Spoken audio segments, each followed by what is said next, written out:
Welcome to Catholic Connection with Teresa Tomeo, keeping you connected to your faith and your world.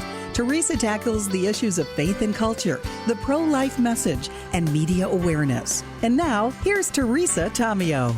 It's middle of the week. That means it's a Wednesday. It's June 18, 2025. Appreciate your listenership here at the EWTN Global Catholic Radio Network. Still have a lot of storms moving across the country, especially in the Midwest and the Great Lakes region, and then significant heat in the Southwest. We'll give you the complete forecast as well as the news. And, of course, our top story in the news is the developments in Israel and Iran. And so we ask for you to pray for that situation. The Pope is calling for prayer and warning about possible oncoming war. We can never win with that, he says. And so we will hear a statement from the Pope as well. We'll keep you updated on all that developing information on a Wednesday morning. We're going to be chatting with, after the news and the weather, Andrea Piccioti-Bayer. She's the Conscience Project Director.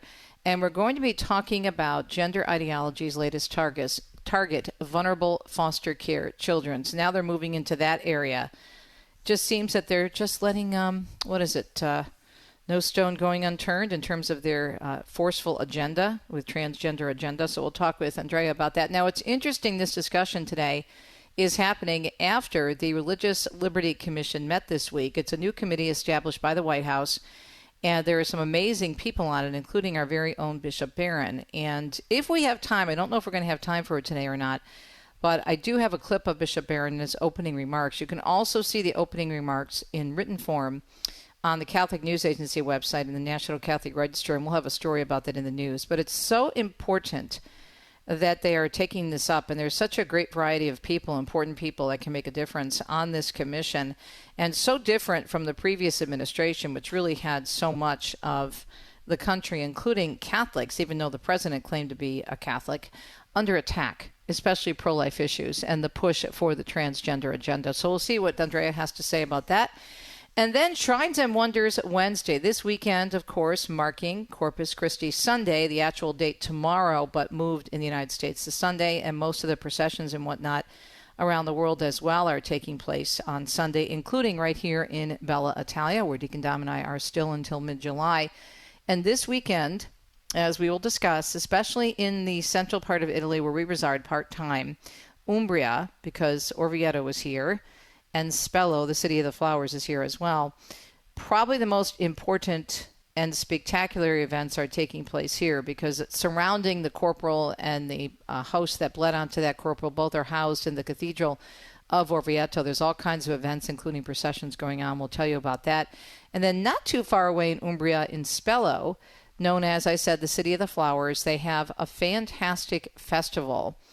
And they literally covered the streets in these amazing images, religious images and images of saints such as Mother Teresa was up there, I think, 2 years ago, and other people who are working for peace.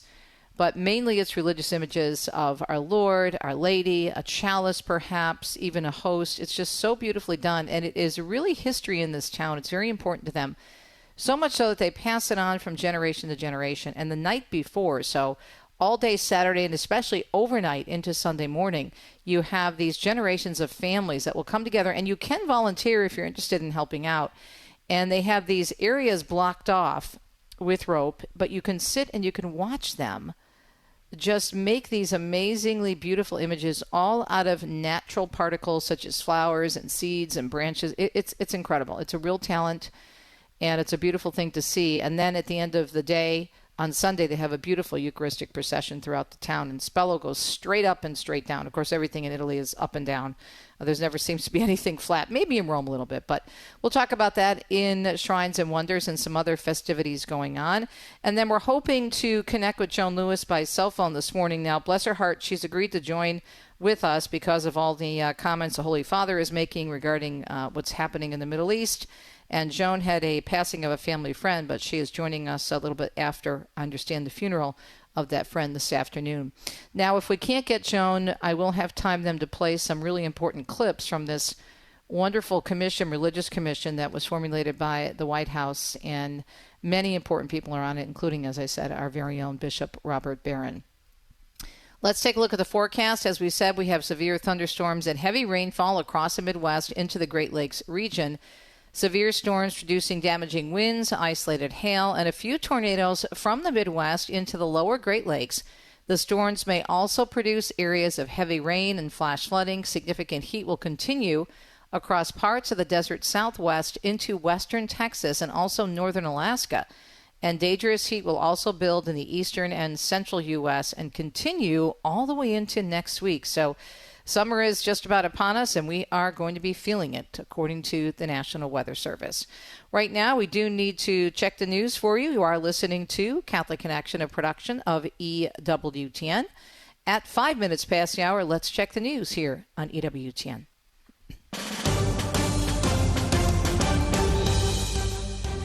Well, the Ayatollah of Iran is declaring the battle begins against Israel. Supreme Leader Ali Khamenei posting the statement in Persian on Tuesday in response to Israeli attacks in Tehran. Iran reportedly fired over a dozen missiles toward Israel this morning after Israeli forces attacked weapon-producing facilities in Tehran. Israel authorities say there are no reports of injuries following the attack in central Israel. Iranian officials say Israeli strikes on Tehran have killed hundreds in less than a week. Meanwhile, as a result of all of this, the U.S. now warning Americans about going to the Middle East. Not to travel to Israel or Iraq, and not to travel to Iran under any circumstances. The warning after a Fox News report that the White House is now considering an offensive strike against Iran. State Department spokesperson Tammy Bruce saying the Israel-Iran conflict is a rapidly evolving situation, adding the State Department has set up a task force to help U.S. citizens in the Middle East stay informed. She again reiterated the president has said time and time again Iran cannot have a nuclear weapon. Meanwhile, former U.S. Assistant Secretary of State Jamie Rubin says airstrikes might not be enough to achieve U.S. goals. The only way I would really be sure that Iran's Fordo facility and other facilities were destroyed would be if I knew we had commandos on the ground. That's called a ground war. That's an invasion. That's a whole nother level. Members of Congress on both sides of the aisle looking to limit U.S. involvement in the conflict. Democratic Senator Tim Kaine has introduced legislation that aims to limit President Trump's war power, and Republican Congressman Thomas Massie has also introduced legislation arguing this is not our war. And again, the White House is reportedly considering an offensive strike against Iran. South Carolina Republican Senator Lindsey Graham says he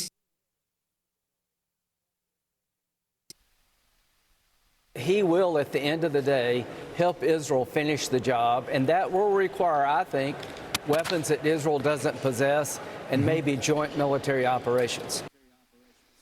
Fox News reporting a Trump administration official confirming a strike is on the table. The report comes after the president said he wanted an unconditional surrender from Iran. Trump is huddling with his top national security staff to try and figure out the next move. There's growing speculation whether the U.S. will enter the conflict offensively on behalf of Israel and take out Iran's remaining underground nuclear facilities. Israel has dealt a significant blow to that country's nuclear program, but lacks the technology to reach sites buried beneath layers of mountains. And warning that the atrocity of modern scientific weapons risks leading combatants to barbarism far greater than in the past. The Pope reminding the world leaders today at the general audience, war is always a defeat and nothing is lost with peace. Everything can be lost, he said, with war. Speaking again at the general audience, the Holy Father saying we must never become accustomed to war, but instead reject as a temptation the allure of powerful and sophisticated weapons. He warned that the use of scientific weapons are very, very dangerous indeed, saying that modern warfare risks leading combatants to a barbarism. He also recalled the words of Pope Pius XII, who led the Church during the Second World War. Nothing is lost with peace, he said. Everything can be lost with war. And during the first hearing of President Donald Trump's Religious Liberty Commission, Bishop Robert Barron echoing Pope Benedict XVI's warning against a dictatorship of relativism encroaching on American society. As Catholic News Agency explains, Bishop Barron of the Diocese of Winona-Rochester, Minnesota, saying at the June 16th hearing earlier this week, religion is being attacked in our society, referencing a homily given by then Cardinal Joseph Ratzinger back in 2005, the day before he was elected Pope. The attack is coming from a philosophy that Joseph Ratzinger, Pope Benedict XVI, called the dictatorship of relativism, Barron said. And he added, I call it the culture of self-invention. the complete prioritization given to individual autonomy, that we decide value, that we decide the meaning, that we decide the purpose. That philosophy, according to Barron, rightly appreciates the classical religions as the chief opponent. He added these tensions arise from religious views that stand for objective moral values grounded on God and a stable human nature, which leads adherents of relativism to seek to push faith out of sectors of public life, such as in education and in healthcare. Many members of the commission and guest witnesses expressed similar concerns about the lack of faith and decline in religious liberty in the country through laws and regulations at the federal and state levels of government. The Senate Judiciary Committee today holding a hearing focusing on former President Biden's cognitive state while in office. The hearing is titled Unfit to Serve, How the Biden Cover-Up Endangered America and Undermined the Constitution, and it will investigate claims that Biden's staff tried to hide indications of cognitive impairment. It will feature testimony from several former officials in President Trump's first administration, as well as a legal scholar. Democratic Senator Dick Durbin, the ranking member of the committee, says a hearing is a waste of time. However, this comes as House Republicans push for the creation of a select committee that would investigate the alleged cover-up of Biden's cognitive state. Los Angeles prosecutors are announcing a new round of charges against alleged violent protesters during anti-ICE demonstrations. LA County DA Nathan Hochman said the suspects are accused of assaulting police, firing fireworks at them, and setting patrol cars on fire. These are people for whom the protest was a cover. They weren't interested in protesting. He said tips and video evidence are leading them to those who committed crimes. Meanwhile, the curfew imposed on downtown LA is over, at least for now. The mayor has lifted the curfew, but said safety is her priority, and she would reinstitute it if it was necessary. She also implemented the curfew back on June 10th in response to vandalism and looting during protests over immigration policies. South Florida Congressman Carlo Jimenez toured the ICE facility at the Miami Federal Detention Center yesterday. As I walked through the facility, I didn't see any issues with the detainees. There are no women here. There are no children here. Those are just for males. Single males, that's it. That's all they have here. The congressman who serves on the Homeland Security Committee, which oversees ICE, says the detainees are receiving proper medical and other care at that facility. And the mother of the Oxford high school shooter is asking to be released from prison on bond as she seeks a new trial. Jennifer Crumbley is serving up to 15 years in prison after being convicted on involuntary manslaughter charges for the November 2021 shooting that killed 4 students and injured 7 others. She was denied a request for a new trial just recently. Her husband, James, was also convicted of involuntary manslaughter. And chef and host on the Food Network, Ann Burrell, has passed away at the young age of 55. The news was announced by the network yesterday, who says she died Tuesday morning in her New York home. She hosted Worst Cooks in America and appeared on several other network shows dating all the way back to 2005. Her first TV gig was a sous chef on Iron Chef America. No cause of death has been announced at this point. That is our news on a busy Wednesday morning. It is Wednesday, June 18th, 2024. 24, where'd that come from? Maybe that was a Freudian slip somehow. I don't know. Anyway, it's 2025 in case you didn't realize that like me. All right. Looking forward to our conversation with our guests this morning. It's going to be a busy day, and we'll fill you in and keep you updated on all the developing news. Stay tuned.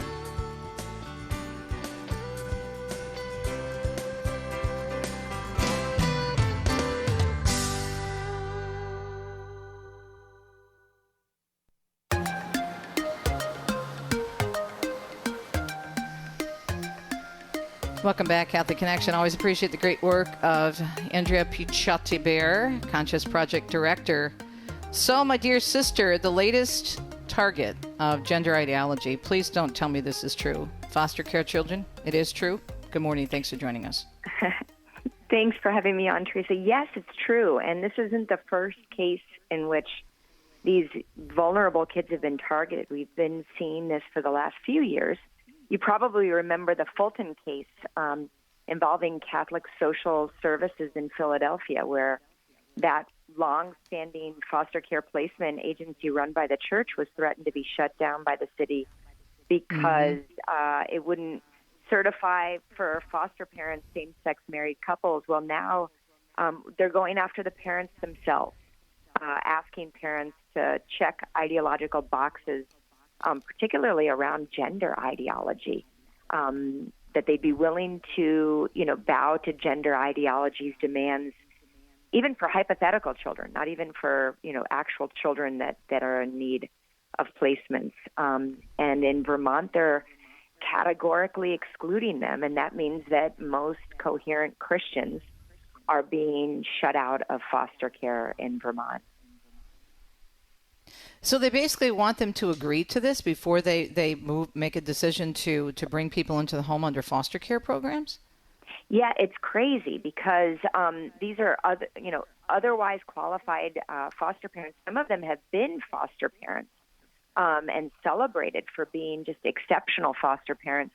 But now the state is asking for prospective parents to kind of agree to a number of things. And some of those things that they're asking them to agree to is, will you agree to use a child's preferred pronoun? And again, it's a child. Preferred pronouns if they are at odds with biological reality.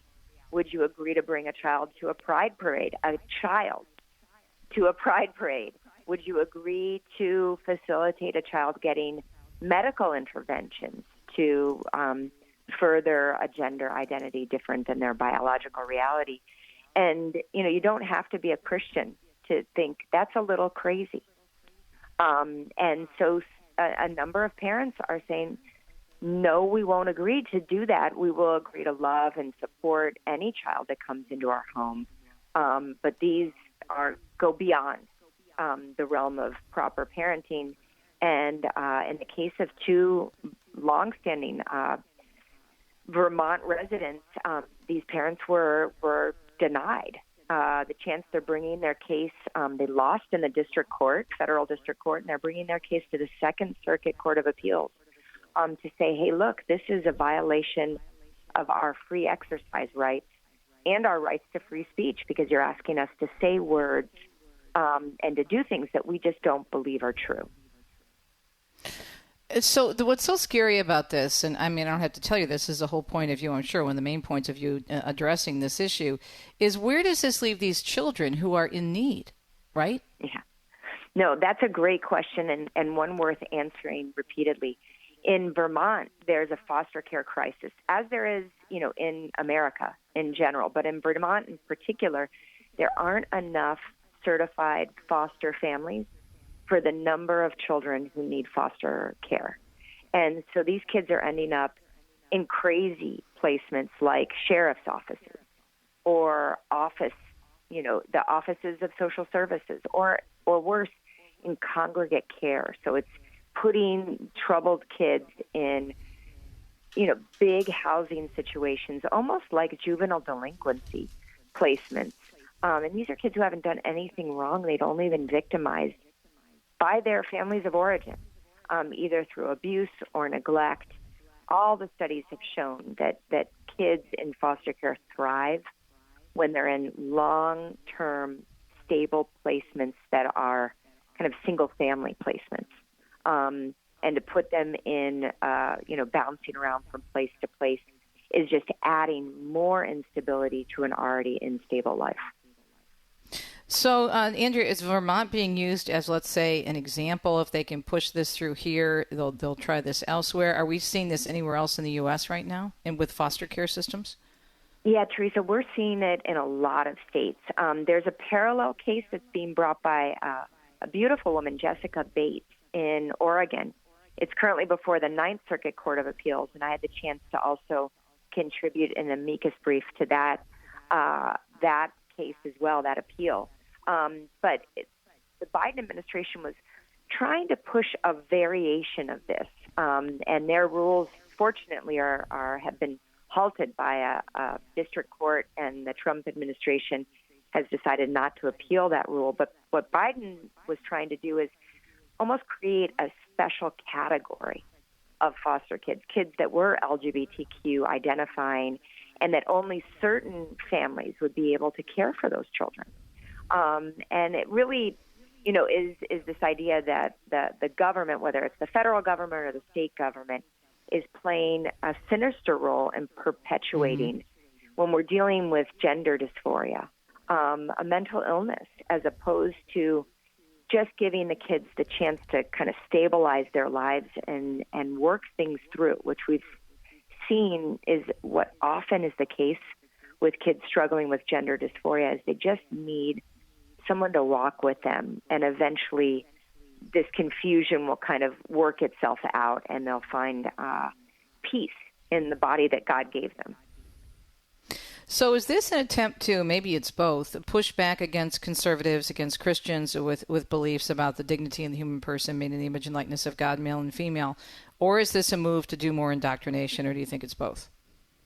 I think it's both. I also think, and this is one thing that I stumbled across in working with Miki in the Vermont case. These are Vermont residents who also wanted to foster, and they were denied because of their Christian faith. One of them received a letter from the state, and you're going to be shocked and awed by this, Teresa, where it actually said, not only do we think you're not able to be supportive and affirming to children who may in the future identify as trans, but we think that any child in your home would likely be raised to embrace beliefs that are not supportive of the LGBT community at large. So this is kind of, right? I was like, wait, what? Send me a copy of that letter. They actually wrote it down, Teresa. So it's not even we're concerned about a specific child or we're concerned about a hypothetical child. We're concerned that you're going to raise kids to be Christian.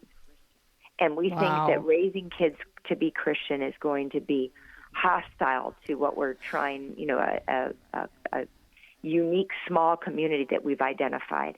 So that's not only indoctrination, it's not only hostility to Christianity, but it is discrimination to the future of Christianity, at least in Vermont. Wow. Andrea, we have about 2 minutes left. And so in the midst of all this, I'm sure you know that the Religious Liberty Commission had meetings this week. Bishop Barron was a part of that, Pam Bondi, many other very astute people who are very concerned about religious liberty. And these issues are coming up. How important is this commission in light of what you're talking about and in light of what other work you're doing at the Conscience Project, do you think? Yeah, no, thanks for bringing that up. I actually was in attendance at the commission inaugural hearing. I thought it was amazing.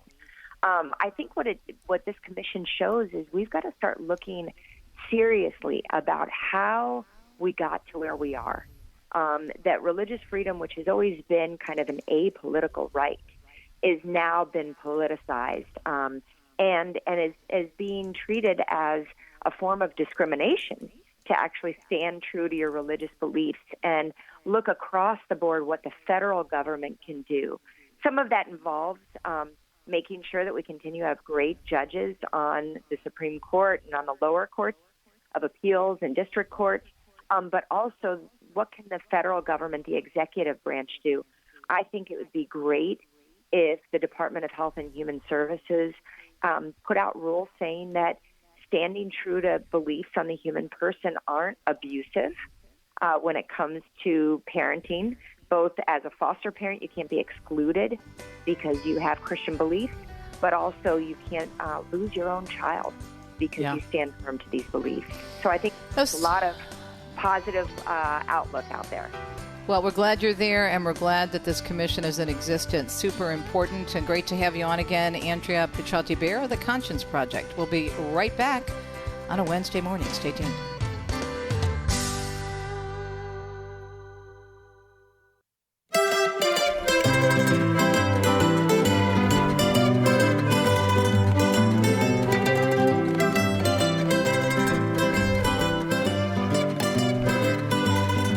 It is a Wednesday. It's June 18th. Great to be with you here on Catholic Connection, an EWTN production. And Joan Lewis will be joining us. Speaking of Italy, we'll continue the conversation on all things Italia, and most specifically and more importantly, the Holy Father's very important message today for the audience, of course, talking about peace and how he's very concerned about the developments in the Middle East. And Joan will bring us up to date on that. I did want to talk to you this morning about our Italy's Shrines and Wonders, which we do every Wednesday since my book, Italy's Shrines and Wonders, was published by EWTN earlier this year. And if you're interested in Italy, if you want to have an armchair pilgrimage, if you're just interested in learning, if maybe someday it's on your bucket list, you can't do it right now, but you want some background, it's really, I think, a fun read. It's a wonderful read in terms of all kinds of great information. It is a guidebook, but I also tell stories. I tell stories of our first trip to Italy. I tell stories of our family heritage, my heritage and my husband's. Both of us are 100% Italian, going way, way, way back. I've traced my family tree back 5 centuries, and I've got all the pictures and the names and everything to prove it. The towns, we've been to all the towns of our heritage. And my husband even has about 100 relatives, several of whom he met back in the fall, that live in Abruzzo, in a beautiful town, Cermonico Terme, which is in the mountains, just gorgeous.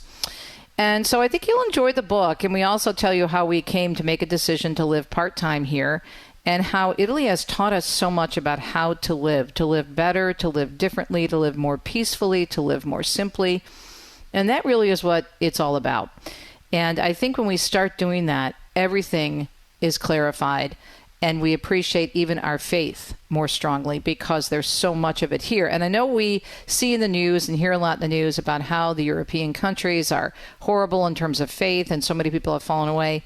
Yes, but there are also big pockets of faith that are very steady or are coming back. And in the region of Umbria, because it is filled with saints and relics and all kinds of different Eucharistic miracles, it is a faith that's very strong. And so this weekend they will celebrate, and of course being celebrated all over the world, the Feast of Corpus Christi, the body of Christ. And it's based on the Eucharistic miracle that actually happened in Lazio. Lazio is a region of Rome, but the particular miracle, the Eucharistic miracle, happened in Bolsena. Now, Bolsena today is a lovely town, and it's popular with Romans to go for a weekend or even to just drive for a nice, long, comfortable day by the lake, because the city is built on a beautiful lake. It's gorgeous. And they have a lot of water sports. I was talking about this last week, where it's a great way to get away from the heat from Rome. You can come, you can have a nice lunch lakeside and let your kids, frolic in the water. But most importantly for Catholics, it is where the Eucharistic miracle of Corpus Christi happened. And the celebrations that take place in this part of Italy, now where the Corpus Christi relics I should say, are held, are just unbelievably gorgeous. So let's start in Orvieto, where the cathedral houses the Eucharistic miracle. You have the host that bled, and then you have the corporal. Okay, the corporal has the blood stains on it, and then above it, when you see it, when it is exposed for veneration, you can see the host and the monstrance there. And so they've been celebrating actually for about 2 weeks now. They do all kinds of different events leading up to this weekend. And there's a combination. There are secular events based on the history of the town. And then, of course, most importantly, there are the religious events. So if you were to come to Orvieto, which is in Umbria, it's about 30 minutes north of Bolsena. You would see, if you, let's say you were going for the weekend, if you showed up on Friday evening, you would see a beautiful procession, a parade, festivities involving the local townspeople dressed in medieval costumes. And there's a ladies' parade on Friday night, and at the end of the evening there'll be fireworks. And then similar secular events occur during the day on Saturday. And then, of course, everything culminates on Sunday for the Mass and the Eucharistic procession. And what's really quite beautiful is behind the Eucharistic procession with local religious and the corporal that is there for veneration, the secular parades, the secular people who are dressed in the costumes representing the different regions or rioni, neighborhoods of the town, with their flags and their colorful, again, costumes, will line up behind the religious and also process through the town in honor of the body and blood, the Corpus Christi. It's phenomenal. The only thing is, if you want to see this, we were told by guides that you have to be there very, very early in the morning, as in like 6 or 7 a.m., so you can get a seat along the main avenue leading up to the Duomo. Otherwise, you're not going to be able to see anything. So it does get very crowded, so you have to mentally prepare yourself for that. It is worth it, though, if you can get to one of these towns that have these different processions. They're stunning. And then in the lovely town of Spello. Spello is known as the City of Flowers. As a matter of fact, when you pull up to Spello, which is just east of Assisi, it's a lovely little town. It's about probably half the size of Assisi. Every feast of Corpus Christi, they have the Inferrata. They have this flower celebration, this flower festival, literally a flower festival. And if you go, you'll see all these different religious images that have been mapped out and now are on the ground, made up of all natural products, flower petals, seeds, small pieces of leaves or branches. And it is quite the art, and it's quite the, how do you say, tradition that has been passed on from generation to generation, that families come together and work on these different images, these beautiful religious images. Sometimes they have the Ten Commandments. Sometimes they have the apostles. I've been there when they've had an image of the front of St. Peter's Basilica, along, of course, with a beautiful image of our Lord. They have beautiful flags hanging out their windows with the chalice and the host. It's just such a beautiful statement about what they're celebrating and who they're celebrating. There are some secular images of people who have done great things in the world. Sometimes there's a secular leader. One year they had a beautiful image of Dr. Martin Luther King Jr. They had, of course, St. Mother Teresa of Calcutta. So they recognize great people who have done great things. But most importantly, they recognize the Lord in the Eucharist. And when I'm telling you it is so detailed, you can even go, as I mentioned at the top of the hour, you can go the night before and you can walk around Spello, and Deacon Dom and I are actually going to try to do that this weekend because we've been to the Sunday event with all the different flower formations, which are fantastic, but it's very, very, very crowded. But we haven't been the night before to watch the people put them together because they do have outlines of the images, and they have like a plan. They don't just go and randomly throw the flowers or the seeds down. But it's fascinating the detail that goes into it. And in their information office, in their tourist center, they even have a schedule and they have a brochure you can pick up and look over to see the effort that goes into this celebration. But Spello, Orvieto, they're not the only ones. All across Italy, and I would imagine in other parts of Europe too, although Italy is my area of expertise, this is happening. Similar events, big and small, are happening to celebrate this most important feast of Corpus Christi. And even in our little town in central Italy, not too far from Orvieto, we're about 40 minutes north of Orvieto, about 40 minutes from Spello as well. We are having a mass, a special mass on Sunday, and we're also having a Eucharistic procession in our little village. So I will be taking videos, and Deacon Dom, who will be serving at the mass, he's serving in our little parish here, San Silvestro, will be with Father Simone, a wonderful young priest from our area, and they will be leading the procession, the Eucharistic procession, through our little town in central Italy.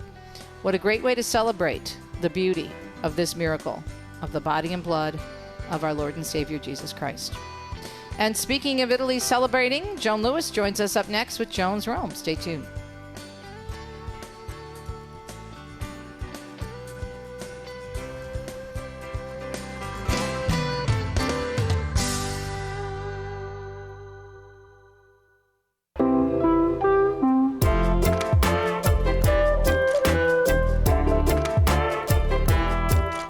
Welcome back, Catholic Connection. It's a Wednesday, June 18th, 2025. Forgot to mention, if you'd like to know more about Italy, we have a series that's free, a Learn series, EWTN.com/Saints in Italy. And it's a beautiful series shot on location, and it is based on the book, Italy's Shrines and Wonders. We are having cell phone issues with Joan. She is not at home in her office. She did have an event to attend, the death of a family friend, and so she was gracious enough to say that she'll be joining us. And she's giving us a new number, so if you can just hang with us a minute, we will get to Joan as soon as we can. But in the meantime, I do want to recommend that in light of our interview with Andrea Piccioti-Bayer, she said she was actually at the Religious Liberty Commission meeting, and you can actually find the hearing, the testimony of the various participants, including Bishop Barron. There were so many great people that spoke there. And it's super important because even the Attorney General, Pam Bondi, was highlighting the attacks not just on religious freedom, but specifically on Catholic Christians under the Biden administration. So do yourself a favor, and she has actually posted it on the Justice Department website. So it is worthy of a listen and a view.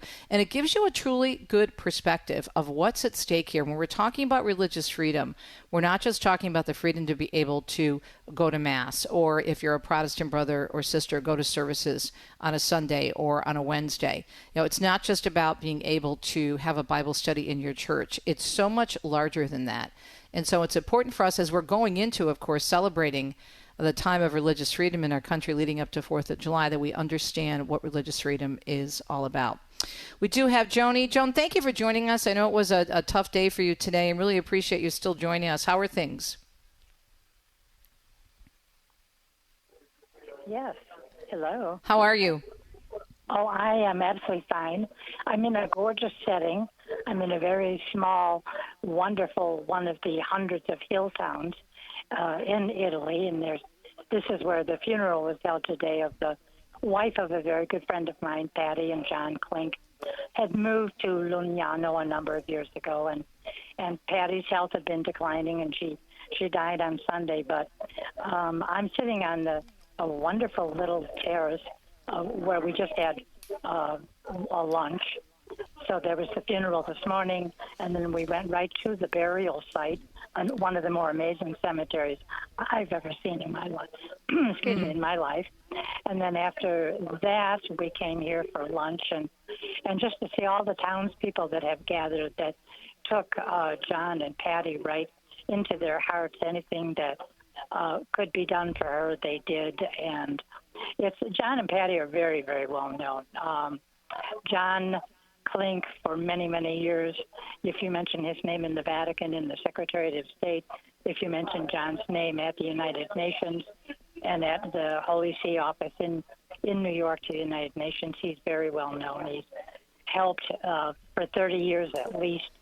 He's been on delegations. He's helped the Vatican at international conferences, and John and I, as a matter of fact, were at 4 conferences appointed by Pope John Paull in the 1900s, 1995, 6, 7. We went to conferences in Cairo on population, Beijing on women, and other events. So John and I have been sharing those moments, and moments when Patty, his wife, was around. But Patty was known, she was truly one of the most amazing women that you never knew her, but I certainly can say that I and others met. Because, for example, if the schedule of the Holy See mission to the UN, if there was a dinner party that had to be held, but there was a conflicting thing at the Holy See office, Patty would have the dinner party. And they'd have presidents, they'd have heads of state, they'd have ambassadors, and it was like, hey, no problem, I'll do that. And they were just this amazing, well-known couple at the UN. And as I said, John was a negotiator for years at Holy See, Vatican delegations, conferences. And so just to, to share in this part of their life, to share times, my times with Patty were all happy. I think the last time I saw her was about 2.5 years ago in Rome at Taverna Agape. But in any event, happy memories. But the people here just adopted her, and anything she needed, they did for John and her. So it's a day of happy, wonderful memories of thoughtful, caring, loving people. And small towns, need I tell you. Right. How beautiful and historic. This church. So where are you exactly? Where are you? What part of Italy? It's called Lugnano. Oh, I'm in Umbria. Okay. And it's called Lugnano, Lugnano, the Teverina. Just high on a hill, which means, fortunately, today in the sun, it's cooler.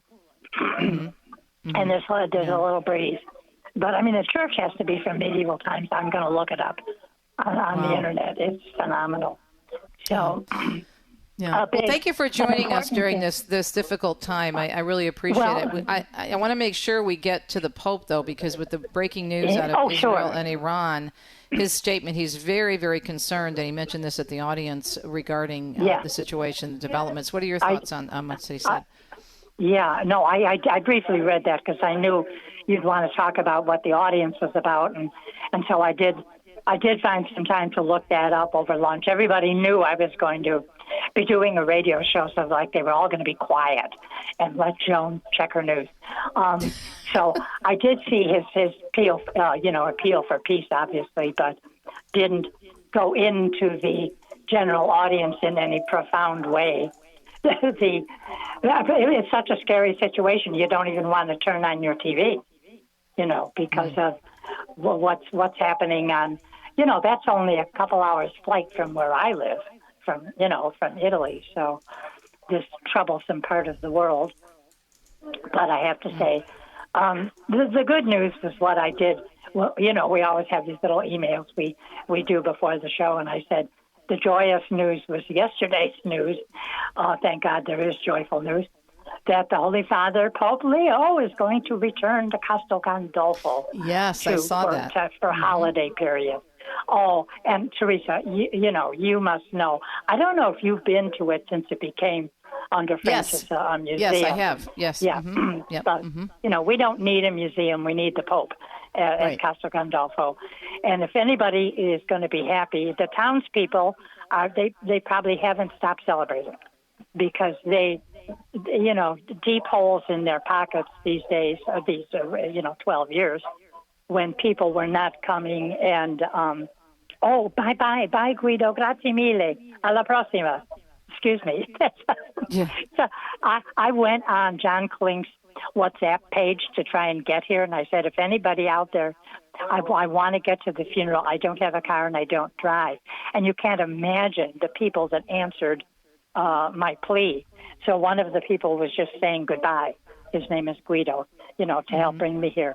I came with actually a niece who lives in Rome of Cardinal Martino, who, of course, worked, all those years at the Holy See Mission, 16 years in New York. And then the man who just said goodbye to me,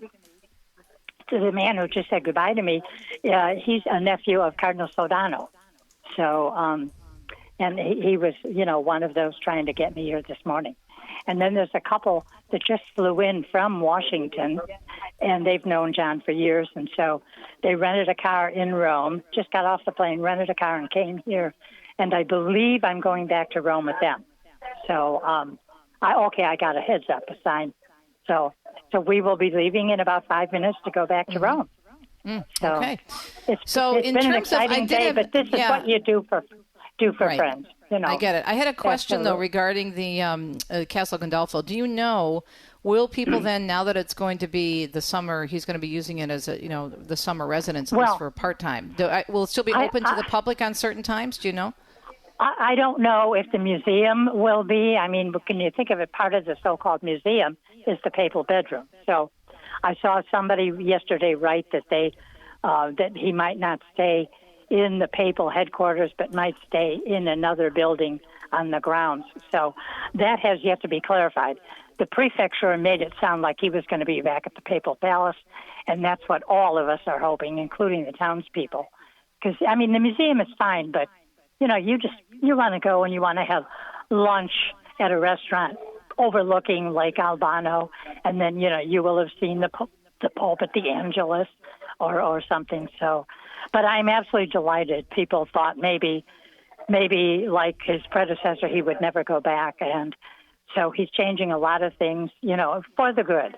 It's important for him. He's got to have a wonderful place to work and vacation and have a cool place, So I am excited for Pope Leo and the townspeople, and I'm going to find a way to get there on some Sundays and whenever there's any other event, just to see him appear at the balcony. Yeah, that's the thing that's so neat about Castel Gandolfo, because it's so much smaller, let's say, than being, let's say, at the audience or even, the Angelus on Sundays, because you can get pretty close to the papal palace in Castel Gandolfo, and it's just so pretty. It's just such a pretty area to visit, and it's a great way to get out of the heat in Italy in the summer because you're up above a volcanic lake and there's a nice breeze and there's great restaurants to eat outside. Exactly. It's just a pretty place. So we're going to let you go, sweetie, because then you got to catch your transportation back to Rome. Yes. Thank you for being with us today and for sharing about your friend, and also for taking the time during a very emotional day for you, I'm sure, to make sure we get our news from Joan's Rome. All right, my dear. 30 years of emotions for, so anyway, well, God bless you, and a prayer for my friend Patty, and obviously for her husband, John. So, and anyone else just who've died, include them in your nightly prayers. So, absolutely. Well, thank you for this time, and we'll be in touch again soon. Okay, we'll talk next week. Well, actually, I'll be on vacation next week. I believe I'll be chatting with Vanessa, but appreciate you again, Joan, coming to us during a very important day, a personal day for you, but always keeping us in touch.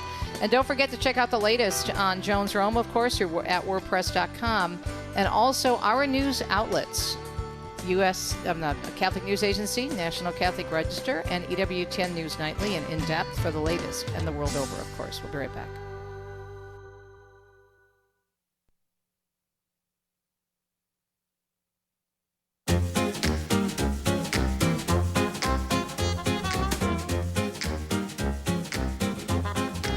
Catholic Connection on a Wednesday, moving into hour number 2 on EWTN's Radio Extra. In 2 cents, we're going to be talking about, here we go again, deja vu all over again regarding the media claiming that the protests in Los Angeles, mostly peaceful, despite the flamage, despite the arrest, despite the looting.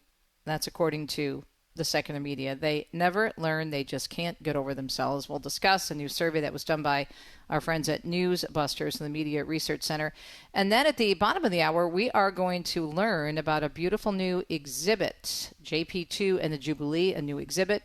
Sofia Maurette is the Director of Intercultural Ministry at St. John Paul II's National Shrine, and she's going to be joining us for a segment. And then we'll wrap up a Wednesday morning edition of Catholic Connection with Matt Lamb, Associate Editor of The College Fix. We're going to be talking about, children in terms of, what it says about folks and how we raise them in terms of responsibility and discipline and how important that is. And we'll discuss with Matt Lamb.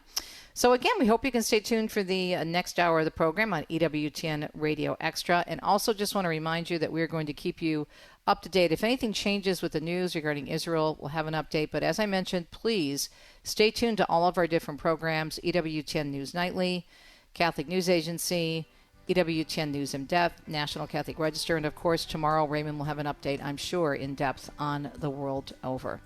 More Catholic Connection coming your way. Stay tuned. Happy Wednesday. We're glad you're with us.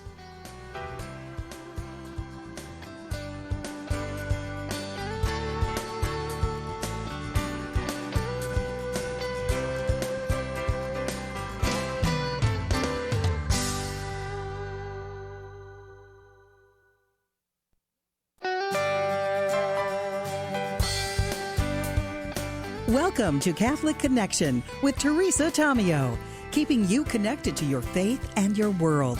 Teresa tackles the issues of faith and culture, the pro-life message, and media awareness. And now, here's Teresa Tomeo.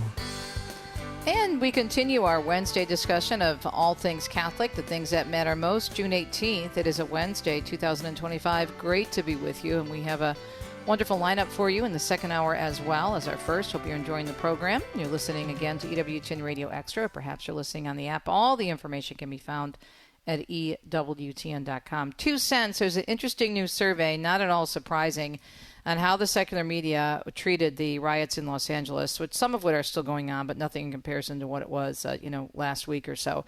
And still claiming, as they did back in 2020 in the so-called Summer of Love, that it was mostly peaceful.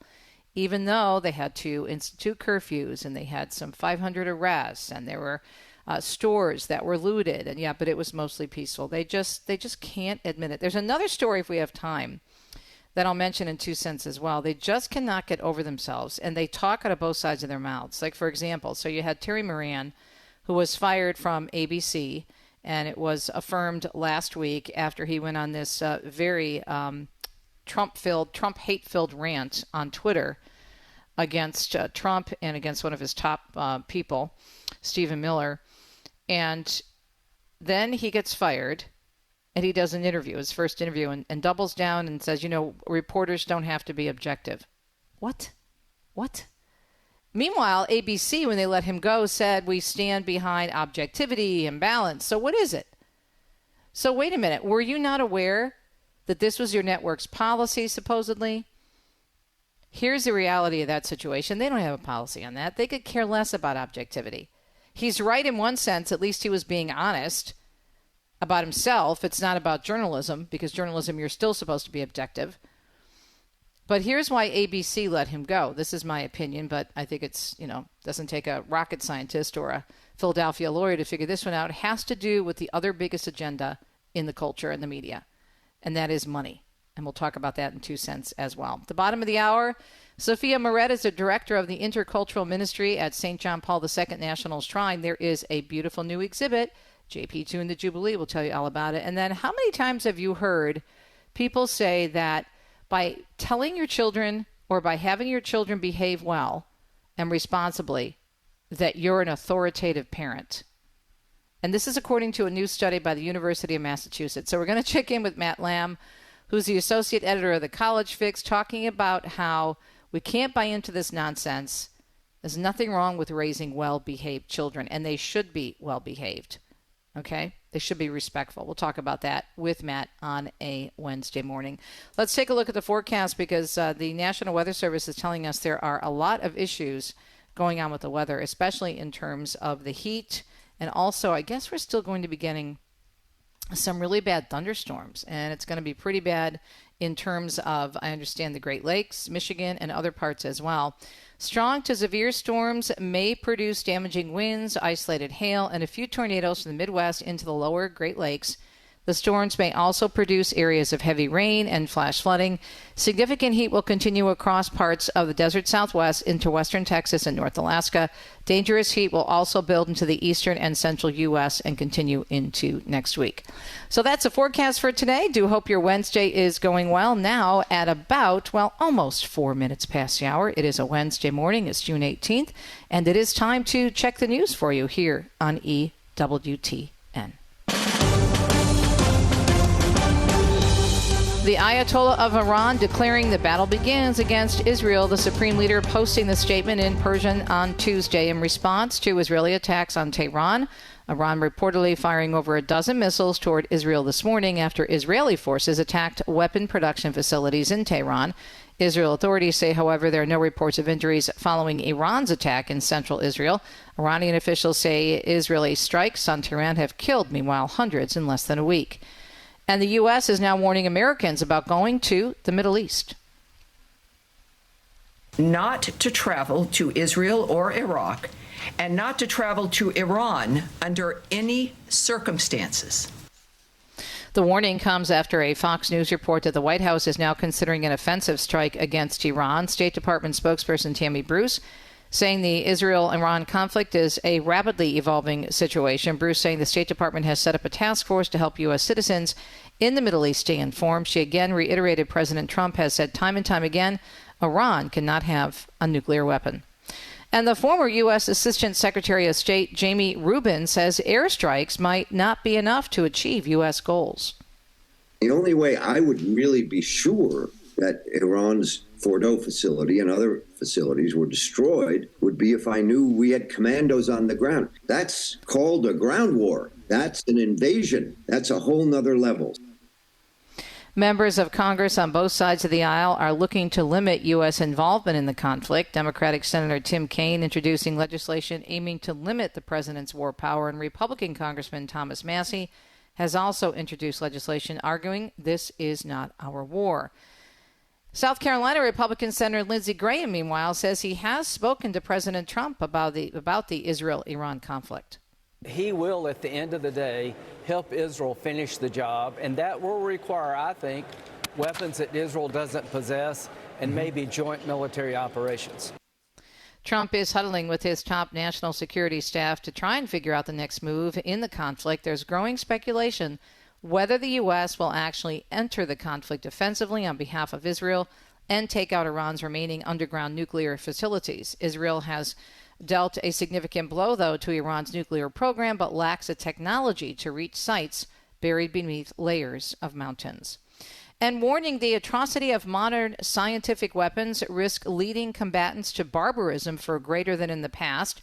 Pope Leo XIV reminding world leaders that war is always a defeat, and nothing is lost with peace, and everything, he says, can be lost with war. Making the comments at the weekly general audience in Rome, the Holy Father insisting we must never become accustomed to war, but instead reject as a temptation the allure of powerful and sophisticated weapons.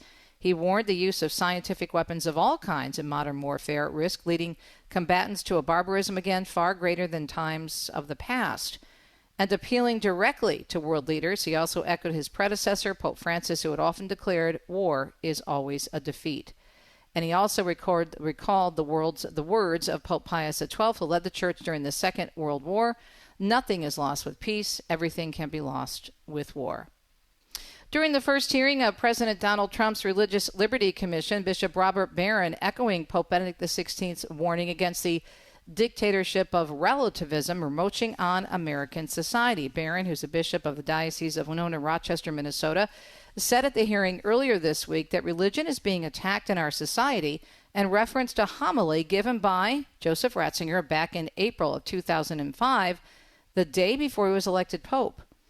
He said the attack is coming from a philosophy that Joseph Ratzinger, Pope Benedict XVI, called the dictatorship of relativism, Barron said. Barron added he calls it the culture of self-invention, the complete prioritization given to individual autonomy that we decide value, we decide meaning, and we decide our purpose. As Catholic News Agency explains, Barron said that philosophy rightly appreciates the classical religions as a chief opponent, adding the tensions arise from religious views that stand for objective moral values grounded on God and a stable human nature, which leads adherents of relativism to seek to push faith out of sectors of public life, such as in education and health care.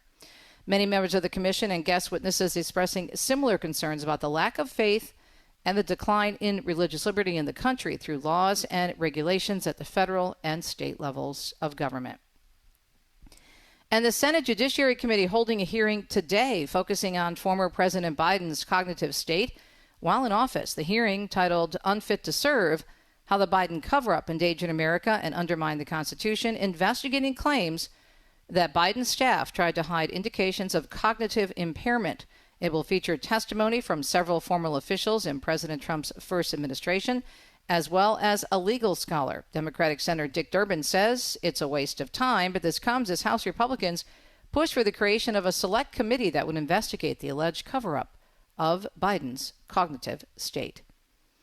Los Angeles prosecutors announcing a new round of charges against alleged violent protesters during anti-ICE demonstrations. L.A. County DA Nathan Hochman said the suspects are accused of assaulting police, firing fireworks at them, and setting patrol cars on fire. These are people for whom the protest was a cover. They weren't interested in protesting. He said the tips and the video evidence are leading them to those who committed the crimes. Meanwhile, the curfew imposed on downtown Los Angeles is over for now. Mayor Karen Bass lifted the curfew yesterday, but said safety is her priority and she would reinstitute it if necessary. Bass implemented the curfew back on June 10th in response to vandalism and looting during the protests over the Trump administration's immigration policies. And South Florida Congressman Carlos Jimenez toured the ICE facility at the Miami Federal Detention Center yesterday. As I walked through the facility, I didn't see any issues with the detainees. There are no women here. There are no children here. Those are just for males. Single males, that's it. That's all they have here. The congressman serves on the Homeland Security Committee, which oversees ICE as the detainees are receiving proper medical care and other care at the facility. A Democratic candidate from New York City's mayor's office has been arrested by federal agents at an immigration hearing, meanwhile. You don't have authority to arrest U.S. citizens. That's New York City Comptroller and a candidate for mayor, Bran Lander, who was under arrest for allegedly obstructing an immigration hearing in Manhattan earlier this week. The mother of the Oxford high school shooter is asking to be released from prison on bond as she seeks a new trial. Jennifer Crumbly is serving up to 15 years in prison after being convicted on involuntary manslaughter charges for the November 2021 shooting that killed 4 students and injured 7 others. She was denied a request for a new trial recently. Crumbly's husband, James, also convicted of involuntary manslaughter. And authorities have identified 6 people who died in weekend flash flooding around Wheeling, West Virginia. Reporter George Solis explains there are also still some people still missing. The governor saying that it's still the top priority to find those people. And we're also starting to learn a little bit more about the victims, officials releasing their IDs. Those victims include a 74-year-old man, a 59-year-old woman, a 73-year-old man, a 26-year-old mom and her 3-year-old daughter, and a 19-year-old man. Most of the victims swept away by floodwaters after 2 to 4 inches of rain fell within a half an hour. Emergency officials say it was the worst flash flooding they've seen in more than 3 decades. Matt Madison tells us home builder sentiment is nearing its pandemic low. The National Association of Home Builders cites high mortgage rates and uncertainty over the economy as key factors in a 2-point drop in sentiment in June. The NAHB Wells Fargo Housing Market Index fell to 32, hitting its lowest level since December 2022. The survey shows more than a third of all builders saying they had cut prices due to rising inventory levels. The survey's chief economist says many potential buyers are on hold, waiting for affordability issues to improve. I'm Matt Mattinson. A sad story out of New York City. Chef and host on the Food Network, Ann Burrell, has passed away at the age of 55. The news just announced by the network, who said she died yesterday morning in her New York home. She hosted Worst Cooks in America and appeared on a number of other network shows for the Food Network dating all the way back to 2005. Her first TV appearance was as a sous chef on Iron Chef America. At this point, there is no cause of death that has been announced. It is a Wednesday morning. We appreciate your listenership here at Catholic Connection, June 18, 2025. Coming up on the program, In 2 Cents. You heard the stories that I just read about all the problems in Los Angeles, and yet the media are saying, it was all peaceful. A shocking, but maybe not so shocking report from our friends at Newsbusters on just how biased again they were, the media, in their coverage. We'll be right back.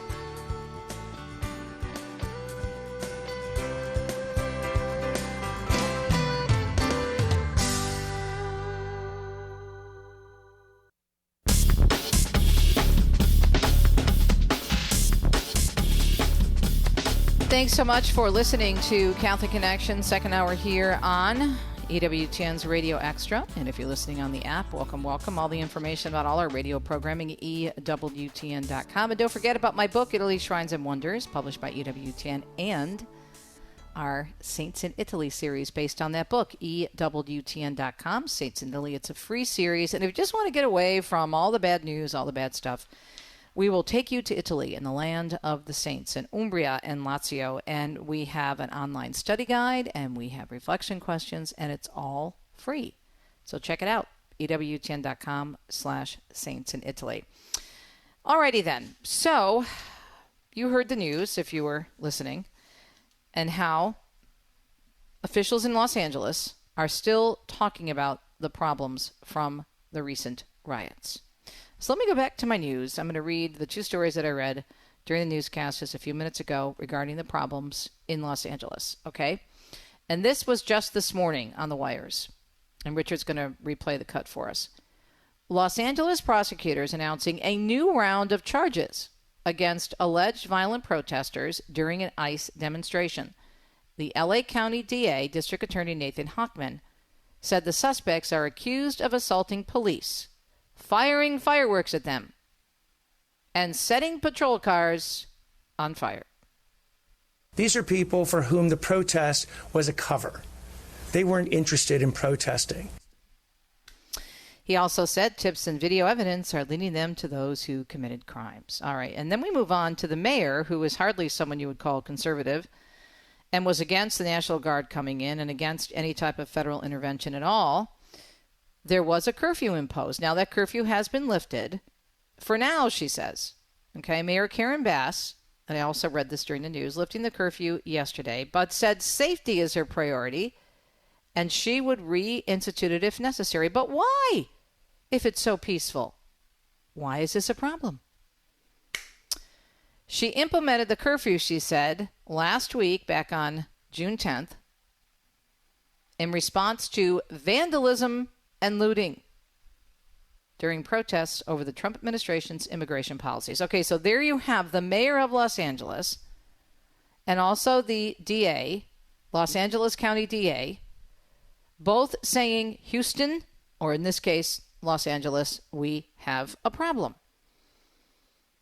So how in the world do you go from that to officials who are not exactly in Trump's camp at all and are very outspoken against the current administration and the Republican Party in general? How do you have those people saying there are all kinds of issues, and the DA himself from Los Angeles County saying these people weren't about peaceful protests? They were basically instigators. And then you have the media saying, don't look over there. Look at this shiny object over here. We don't have a problem. It's fine. CNN, MSNBC overwhelmingly call riots peaceful as LA burns. This is a recent study done by our friends at Newsbusters. You can check it out yourself at newsbusters.org. All right, here we go. Left-wing cable networks CNN and MSNBC have spent the past week serving as public relations officials for the anti-ICE riots in Los Angeles. Both networks have almost exclusively described the turmoil as peaceful, while taking great pains to downplay or outright dismiss the chaos and the violence. Media Research Center analysts looked at all coverage on CNN and MSNBC from June 7th through June 11th that aired between 5 a.m. and 11:59 p.m. Eastern Time, finding, listen to this number, not 1, not 2, not 3, not 4, not 5, not 6, not 7, 211 instances. Did you catch that number? 211 instances in which anchors, guests, or reporters describe the riots as peaceful or something along those lines. As far as CNN, they win the prize, 123 mentions. MSNBC, the remaining 88. Over the weekend of June 7th, both networks invited on a whole host of Democratic officials from California, offering them a free platform to allege that the unfolding riots were mostly peaceful. By Sunday, June 8th, many of the journalists themselves had begun repeating those same claims, even as images of looted stores and torched cars appeared on screen. Reporters attempted to justify, the study says, their claims by arbitrarily separating the peaceful and the violent members of the same crowd. The rioters were framed as rogue actors or lone wolves, and there was never any suggestion that they might share common cause with the nonviolent individuals accompanying them. All right, here are some of the quotes. There are agitators, of course, in every crowd, but most of the crowds that I saw, that I spoke to, these are peaceful people. And that's MSNBC's Steve Patterson. CNN's Brian Stelter. The intention, it seems, is to lump in violent rioters and peaceful protesters. CNN's Aaron Burnett. There were some instances of violence. There were specific individuals involved, by and large, though, peaceful protests. Conversely, there was also no instance in which a reporter on either network acknowledged that the National Guard and the Marines had been mobilized exclusively to address the violent elements of the crowd. There were numerous complaints about the use of military force against peaceful protesters, but no one bothered, as this report explains, to suggest that perhaps that mobilization would not have been necessary if the situation truly had remained peaceful. By Monday, June 9th, the networks had fully adopted a strategy of downplaying any of the violence that occurred by reminding viewers the majority of the protesters had been peaceful. Any discussion of violence wrapped in repeated reminders the majority of the attendees were not currently destroying anything. And yet, I just read to you, and this was from a secular source giving them credit, Los Angeles prosecutors announcing new rounds of charges against violent protesters. And the LA County DA saying they're accused of all sorts of things. Assaulting police, causing damage, setting patrol cars on fire. Yesterday I had another story of a store owner in Los Angeles saying how rough it's been for them and how they had to shut down and board up because of looting and they were scared. And they said they have tips and video evidence that are leading them to those who committed crimes. Then how can it be mostly peaceful? And why do you need a curfew if it's mostly peaceful? And again, going back to the story I read earlier, the curfew imposed on downtown Los Angeles is over for now. The mayor said she instituted it for safety and would reinstitute it if necessary. And she says it was in response. The liberal mayor of Los Angeles in response to vandalism and looting. Or as the media would say, the mostly peaceful protests. Now remember in the air quote summer of love in 2020, the mayor of Seattle, oh, it's going to be the summer of love. And meanwhile, Lord help us, not only were people trapped in their homes in downtown Seattle because of the violence, there were rapes Across the country, people were killed. And I'll never forget the most infamous one was a CNN reporter literally standing in front of a building in flames in Minneapolis and saying it's mostly peaceful. They want you to think that what you're seeing is not real. They want you to listen to their words and ignore what's right behind them. They never learn their lesson. They just cannot admit that there are issues with these kinds of things. Look, I don't have a problem with the networks bringing on Democrats, but they should bring on Republicans. They should bring on people with different views. And stop trying to cover for these different groups that helped organize this. These were not totally organic. Certainly there were people out there who disagreed with the arrest and the way immigration is handling this. I get that. That's fine. We're all able to peacefully protest under the First Amendment. But unfortunately, this is rife with organization and people being paid to be there to get an agenda across. And that has been already confirmed by a number of other news outlets. These are the same people who told us President Biden was fine. These are the same people that told us that the vaccine will prevent spreading of COVID. These are the same people who told us about Russia, Russia, Russia, Russia. You want to believe them? You're free to choose. Not me. We'll be right back.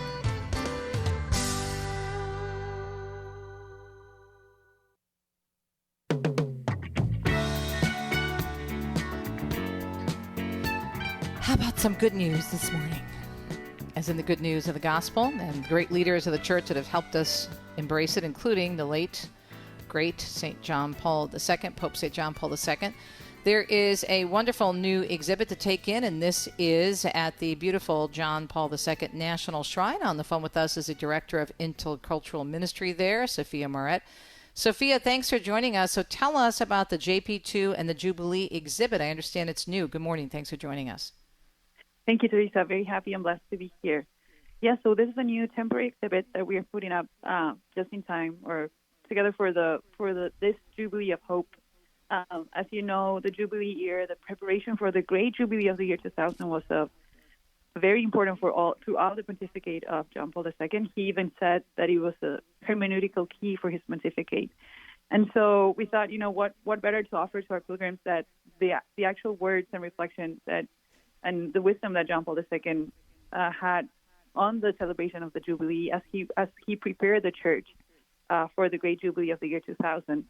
So the Jubilee exhibit really just weaves in the teachings of John Paul II on the Jubilee, main and key events of the preparation for the Jubilee of the year 2000, and also, to help pilgrims go deeper into this year's Jubilee, to understand, what is a Jubilee, how do we prepare, why is it important for the church, and remember also the teachings of these great saints.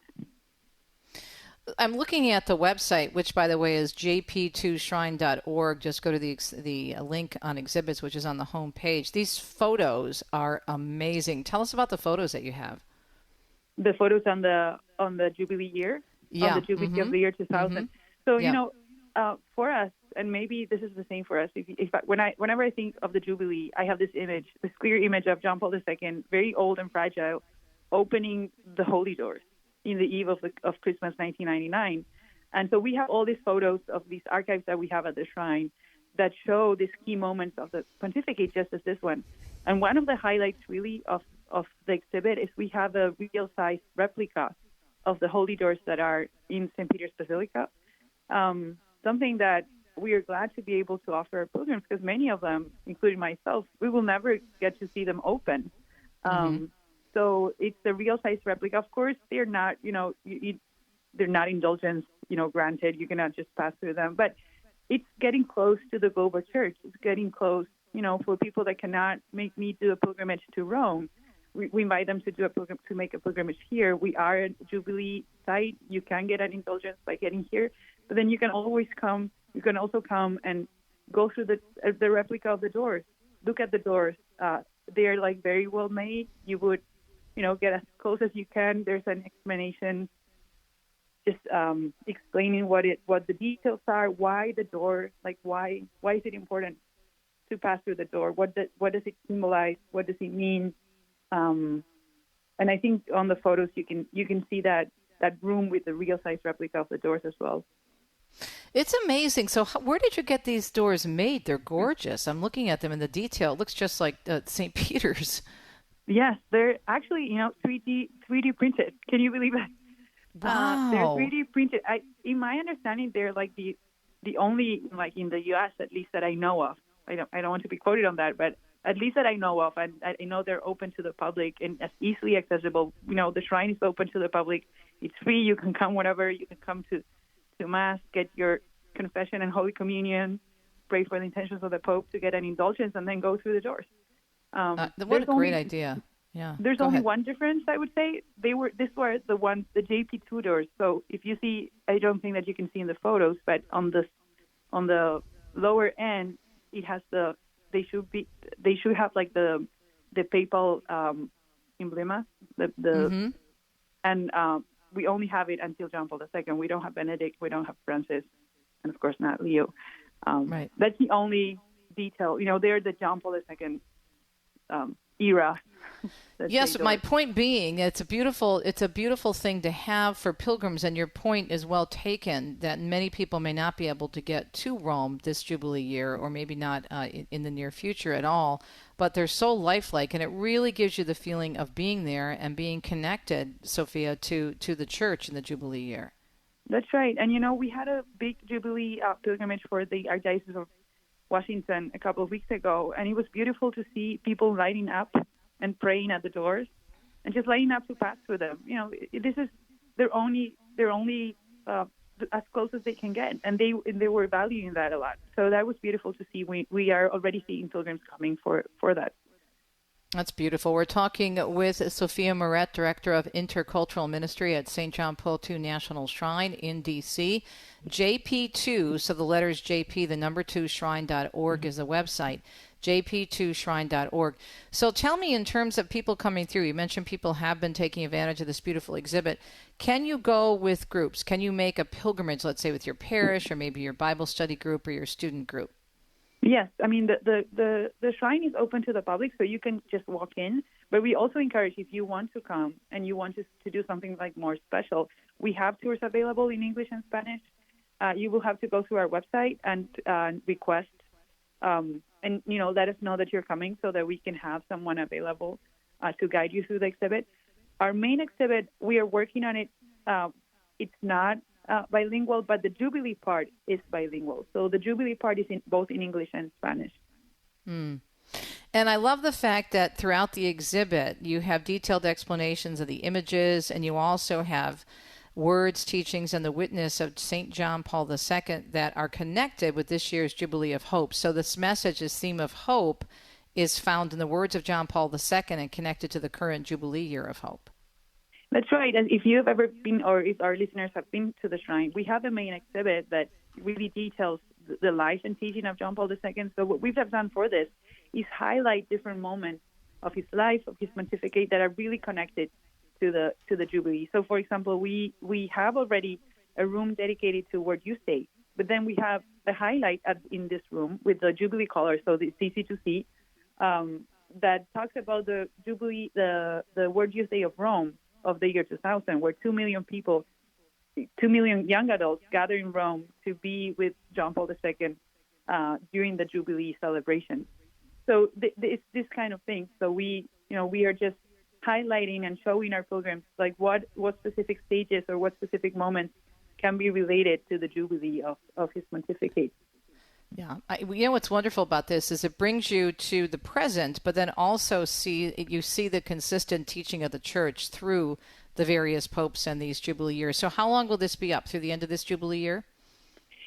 For sure for the summer, and we are still waiting. I think we cannot say for sure until the end of the year, but the summer, this is our main thing for the summer. How many people have seen it so far? Do you know? Have you been keeping track? We have not, just because it's part of our offering, so you don't have to come and say anything specific. Okay. But we do know that for that specific pilgrimage that I was telling you about, 800 or nearly to 1,000 people just came on that day to pray about the Jubilee, get the indulgence, and then also many of them were going through the doors. So this is something that people are really wanting to see. I think this is just a beautiful idea. Thank you so much for sharing it with our pilgrims, our listeners at EWTN. Again, the website is jp2shrine.org, and you can just go to the link all about the exhibits. And what a great way to connect not only with Pope St. John Paul II, his teachings, and his Jubilee year back in 2000, but to learn more about the Jubilee of Hope this year through the eyes and the words and the gifts of the late Pope John Paul II. We'll be right back.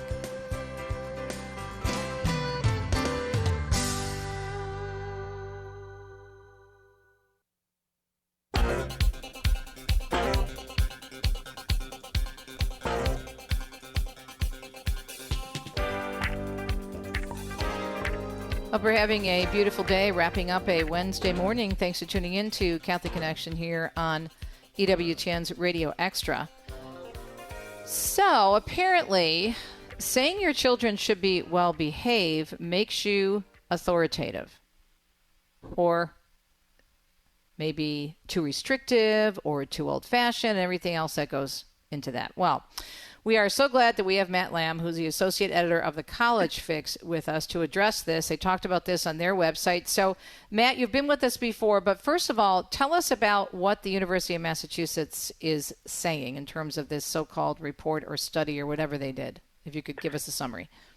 Thanks for having me back on. So, researchers at the University of Massachusetts did a study where they claimed that authoritarian views are tied into opposition to what they call transgender rights, meaning surgeries and chemical injections that make boys look like girls or make girls look like boys.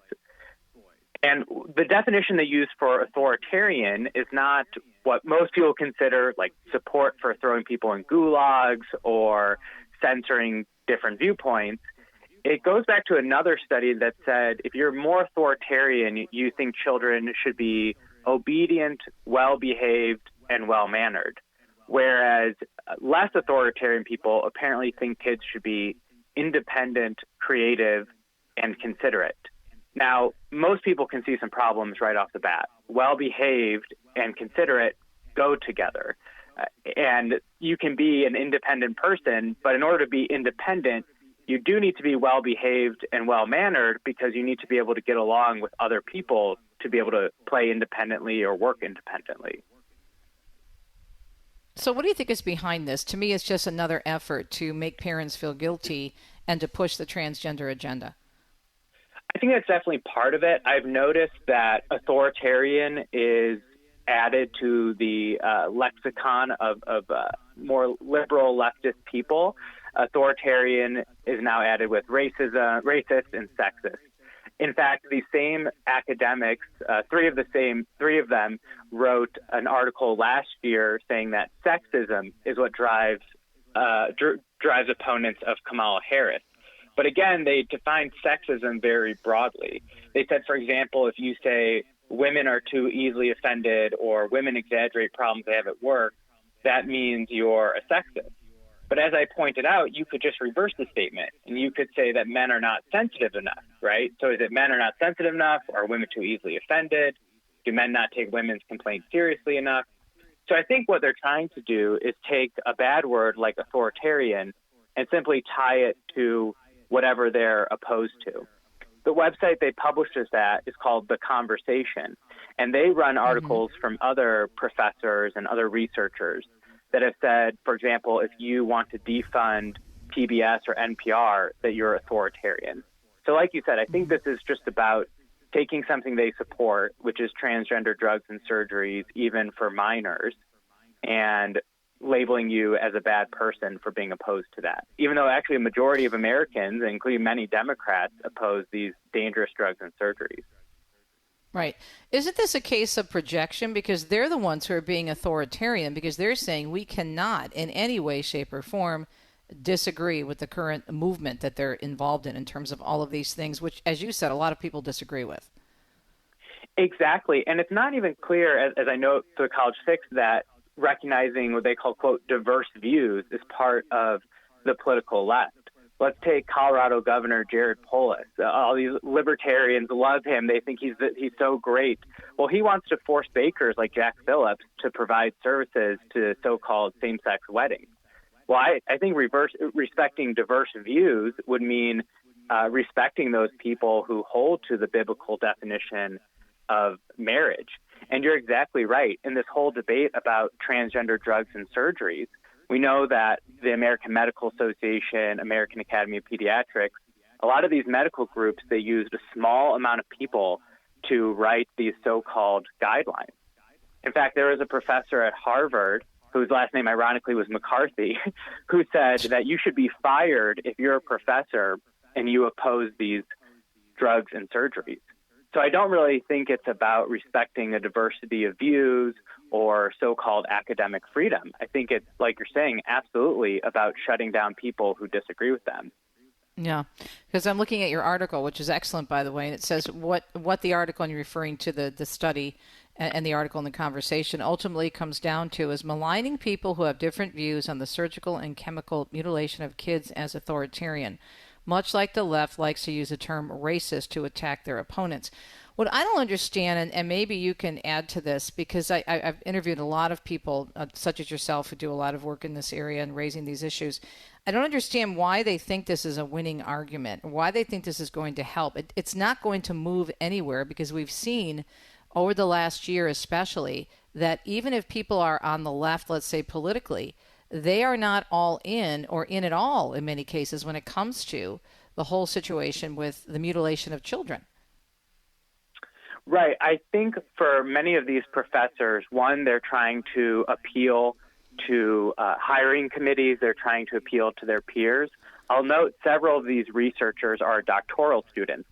So while it doesn't really appeal to middle America and to most people, saying that you're authoritarian for opposing the LGBT agenda, and if you're a PhD student, that might appeal well to, for example, that department chair at Harvard who says you should be fired if you don't agree with him.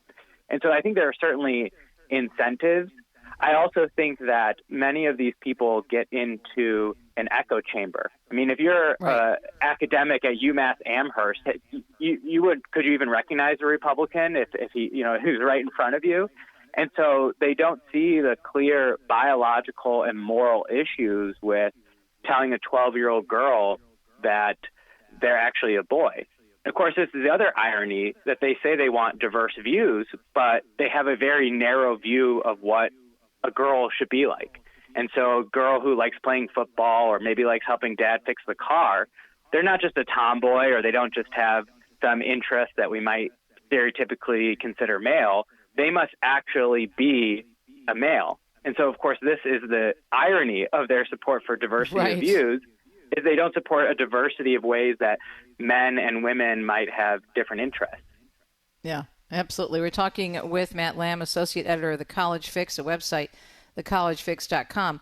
The other thing that's interesting about this, and you mentioned a very important point about these college professors and the audience to whom they're playing, the people they're trying to reach, and obviously maybe they're trying to make a point and score some points here and there.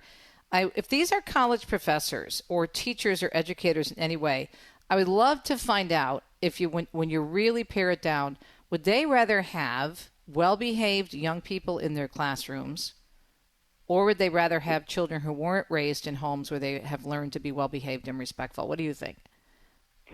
Absolutely. I think they would want well-behaved kids. And one point I also make in my article at The College Fix is that it's possible the people who were responding to the survey didn't have kids, because typically conservatives do have more kids.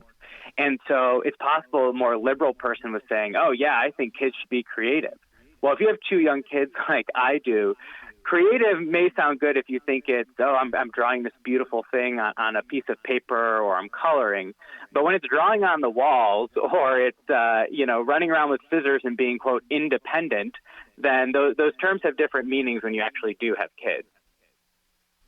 And I love the quote that you start the article out with: if you torture the data long enough, it will confess to anything. Explain that to us a little bit. That's great. That's from a Nobel Prize winner. From Ronald Coates, who was at the University of Chicago, I believe. And so his point was that statisticians and academics can do anything with data. They can do all these things to manipulate it to get their result. In fact, there's this economist joke about someone asked an economist, well, can you study this topic for me? And he closes all the windows and he shuts all the doors, closes the blinds, and he says, sure, what do you want me to find? Essentially, social scientists, they can change language, right? They can torture language, is what these people did. They can ask things in a certain way. A great example is so-called gender-affirming healthcare. Well, most people, I think, when they hear that, they would say, oh, you're a boy, and perhaps some of your, keep it clean, some of your reproductive organs are not developing the correct way. Okay, yeah, gender-affirming would mean giving you those injections or surgeries to help out. Gender-affirming is actually the opposite of gender-affirming. Right. It tells you you're the opposite gender. And so that's the problem with how language and, by extension, statistics are tortured. Yeah, and the problem is when these stories get out there, it puts a bad, puts a cloud over parents who are trying to do the right thing and are trying to just raise their kids so they can basically function in society. I mean, how many times have we been in a situation, and kids are going to be children, we get that they're going to act up and whatnot, but to let a child just run and have a tantrum at a place, I've seen that before. I'll never forget, I'll tell you this story, and this reminds me of this article. When I was going down to speak in Orlando, I was doing a speaking engagement in Orlando. And I don't know if you've been to the Orlando airport, but when you take those little trains to get, from the planes over to the luggage and back and forth. And the trains are they're kind of cool because they had a rail and they go through a pretty area of the airport. It's open and lots of palm trees and whatnot. But it's packed because it's Orlando and you got families going to Disney World. And so I get off the train and it was jam-packed, and there was this mom and she had a little boy. And he must have been like 2. And the little boy thought that it was a ride. He thought the train was a ride. Okay, I get that. But when the train stopped, he wouldn't get off. And he stood there and started screaming. And he caused, because she wouldn't move him and she had him out of the carriage, it caused literally, Matt, a pile up, trying to get out of the train because this mother was trying to talk to the child like he was 25 years old. Well, this isn't actually the ride. The ride is at Disney World. We haven't been there yet. We're going to get in the car and we're going to go and the kid's not even listening. He's just screaming. And everybody is trying to get out and it just total chaos because this child was not treated like a child and the parent was not acting like a parent. This is what we're talking about here.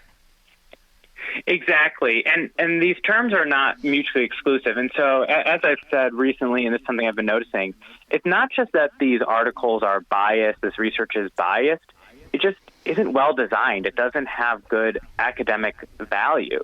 Because for one, well-behaved and well-mannered are synonyms, and arguably well-behaved and well-mannered are synonyms to considerate. So even taking this survey, I can't imagine, in the situation you're describing, well, I think maybe that kid, is he being independent? Sure, because he's screaming about, and he's being creative and he's imagining or believes he's on a ride. But it would probably be good, but he's not being considerate, right? Because if he's being considerate to other people around him, and of course, let's give him the grace if he's 2 or 3 years old, if he's going to act like a 2 or 3 year old. If he's being considerate, he would be well behaved, being considerate to the people around him. So this study is just extremely flawed in many ways, and I wonder why this even passes for research today in higher education. Right. Well, the mother needed to pick him up and put him in the stroller and take him out and wheel him out with everybody else who was trying to get off the train, as opposed to causing chaos because she was trying to placate her 2-year-old who wasn't old enough to understand what was going on. Matthew, great. Tell us a little bit before we let you go about the College Fix if people aren't familiar with the website. TheCollegeFix.com trains center-right journalists, so we're trying to restock the next generation of journalists, and we have alumni at the Daily Wire, EWTN, Catholic News Agency, Washington Examiner, all over the place. And so if you or a college student, they want to learn about journalism, we'll teach them the trade. We'll actually pay them to write articles. Usually what people say when I tell them about this is they say they wish there was something like this when they were in college. Veteran journalists, veteran editors, and we're happy to train anyone, even if you don't have any experience. That's great. Matthew, thank you. Really appreciate your great work, and check out the College Fix as well, and you can find them again, as I mentioned. The website is thecollegefix.com. We'll be right back.